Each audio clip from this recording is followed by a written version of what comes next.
غزہ پر وحشیانہ بمباری کے بعد اسرائیلی مکروہ چہرہ دنیا کے سامنے آشکار، پوری دنیا کے عوام اسرائیل کے خلاف متحد، جگہ جگہ مظاہرے اور ریلیاں، لاکھوں افراد سڑکوں پر۔ اسرائیل سے سفیر واپس بلوانے والے ممالک میں اب افریقی ملک چاڈ بھی شامل۔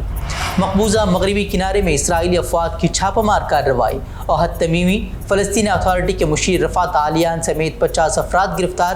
دہشت گرد اسرائیل فلسطینیوں پر دہشت گردی پر اکسانے کا لگا رہا ہے الزام۔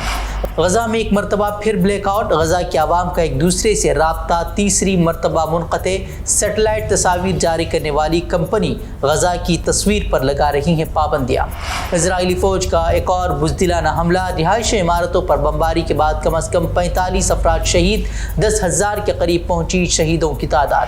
زمینی حملوں کے دوران حماس نے اسرائیلی فوج کے چھڑائے چھکے 20 ٹینکوں کو تباہ کرنے کی جاری کی ویڈیو۔ غزہ میں اسرائیلی حملوں میں اب تک 75 طبی اہلکاروں کی موت، اقوام متحدہ کے 88 امدادی کارکنان بھی مارے گئے۔ غزہ میں اسرائیل نے پانی کی 7 تنصیبات کو بنایا نشانہ، کئی کنویں تباہ، غزہ کے عوام کے لیے صاف پانی تک رسائی بن گئی مشکل۔